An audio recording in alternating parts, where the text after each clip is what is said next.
This is MA16V3 coming at you. Today we're doing something a little different that I don't do very much, and that's review a video game. Today we'll be reviewing Final Fantasy 15. I do want to say that this is by no means a final review. This is just my completely unsolicited opinion on the game based on where I am right now. It's possible things could change for the better or worse as I progress through the game, but I did want to put it out there. I have not finished this game. I'm not even close. I'm still spamming side quests. Anyway, let's get into the review. First thing we're going to do is go into the graphics of the game. Not going to spend too much time on this because, frankly, it's a great looking game on PlayStation 4 and Xbox One, and Digital Foundry has done a very excellent breakdown of the graphics effects and the rendering techniques that the game utilizes. So if you want to get more in depth there, just go to Digital Foundry, search Final Fantasy 15. I'm pretty sure their whole channel is dedicated to it right now. I like that the world is vibrant. I like that the world that we're in has a lot of wildlife. There's a lot of things living here. Sky looks great. I love the reflections of surfaces, the regalia, the car you drive. I could have swore this is probably lifted from a Gran Turismo game. So yeah, I'm pretty impressed with the tech behind this game. The next section is arguably the most important part of any game, but Final Fantasy in particular, and that's the gameplay. Final Fantasy 15 has significantly altered the way battles take place. In Final Fantasy 13 and back, you would be taken to a different plane for battle, whereas in Final Fantasy 15, you would engage in battle on the map that you're currently on. So whatever environmental factors are in play, you have to deal with those as combat is taking place. So if there's a rock in the way, if there's a shack somewhere, you have to maneuver around that to deal with your opponents. You can use that to your advantage, or it can hinder you in battle. It just depends on how the engagement starts. The player-controlled character is Noctis, and Noctis has the ability to switch between 4 different weapons or abilities at any given time. These abilities are mapped to the directional button, so you can change between them on the fly.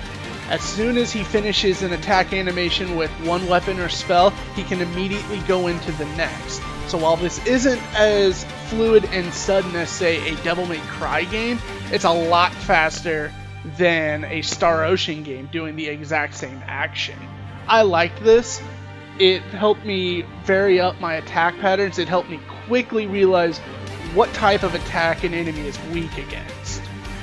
In addition to damage types that have been with the franchise since Final Fantasy I, such as fire, ice, thunder, and other elemental attacks, Final Fantasy 15 has broadened the scope to include physical attack types, like sword slashes, javelin pierces, gunshot, and things like that. In addition to each type of attack, each weapon has its own properties in battle. Very large swords take forever to swing but deal massive damage. Broadswords are very quick, deal moderate amounts of damage but can be comboed. Dual blades and knives are extremely fast and can rack up damage very quickly. Now, even though Noctis is the only character you can control, you can still influence the decision making of your AI characters by holding the L1 or left bumper and using the D-pad to select a special ability from each character. This causes a special animation to take place. While this animation is playing, all characters on the field are invincible until it completes. At the end, a QTE will happen, and based on what character and ability that character is using, that QTE will either cause Noctis to reposition himself at an advantageous point in the battle, it will cause him to do an extra number of attacks that do extra damage, or it will cause Noctis to knock an enemy down where the enemy will be even more vulnerable for a short period of time. These abilities can be used by spending Tech Gauge, which fills up slowly during the course of battle. It can be filled up faster by either ambushing an enemy with a warp strike or through passive bonuses by going through the Ascension Grid. The Ascension Grid is essentially the Sphere Grid, except way less complicated, way less overbearing. Doesn't really have as much to do with your character's loadout and capacity in battle. It's just bonuses, really. Now, it's possible that as the game continues, the Ascension Grid will become more important in how battles play out, but from where I am right now, it seems more like just bonuses you can give yourself assuming you have the AP to spend. One ability of Noctis that is incredibly useful and is the linchpin of the combat system in the game is the Warp Strike. By throwing his weapon, Noctis can warp a short distance from point A to point B, wherever his weapon lands. In the field, it'll send him a few feet ahead. In battle, as long as he's locked onto it, he can hit an enemy he's locked onto, and the further the enemy was when he initiated the Warp Strike, the greater the damage multiplier. This also has an impact on the effect the attack has on the enemy that Noctis hits. A higher damage multiplier also increases the amount of stun that enemies take, causing them to knock over if the stun is sufficient. Now, the way Noctis will attack is he will hold the circle or the B button based on whether you're on Xbox or PlayStation, and you hold that for Noctis to do a combo of attacks. You hold square or X to phase through attacks. Triangle or Y will do a Warp Strike. Cross and A will do a jump.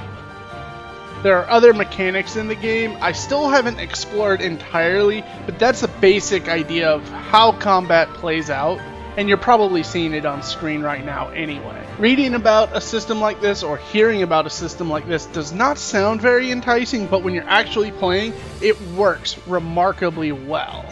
So I highly suggest taking my word for it that this all works, not flawlessly, but well. It doesn't get in the way of itself.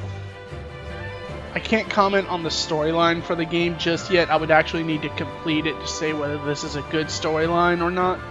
It does feel like what I have seen so far is following the same route that 12 is, and I thought that was really good. It's much better than what 13 was doing. However, the one thing 13 did right is back here, and there's a lot of character development, a lot of character moments. You're really seeing a character-driven story with this game, so that's a plus that carried over from 13, but it does feel like there's an overarching story that makes more sense, just like in 12. The last thing I'm going to cover is the musical score of this game, and while I haven't experienced everything the game has to offer just yet, just like the story, I can comfortably say that we have found our replacement for Nobuo Uematsu in the composer for Final Fantasy 15. I don't know what took so long. I don't know why this couldn't have been in Final Fantasy 13, but I've already run into a number of tracks that make me want to buy the soundtrack to this game. It's outstanding. In parts where you want to be relaxed, the music's relaxing, it's calm, it's soothing. When you're walking around the world, it's just very chill, very laid back. And then when things speed up, when things get more intense, the music changes as well. The combat themes I've heard have all been really, really good, and that's important because these are tracks we're going to be hearing a lot of in this game. Overall, I do have to say I'm very impressed with how this game is turning out so far.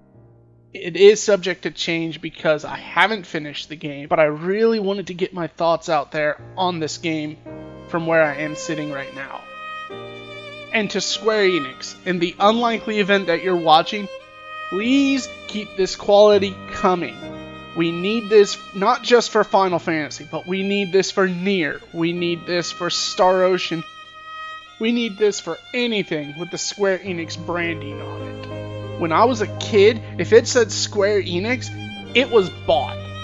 I bought all of your games when I was young. Now I don't. I don't even touch you guys. Except with this release, because I knew this was either going to be the last Square Enix purchase I ever make, or this is going to be a return of a formerly very loyal customer to you guys. Thank you for this, and I'm got very high expectations for both this and any other project you guys decide to stick your name on. That does it for this review. This is MA16V3 signing out. Have a good one, guys.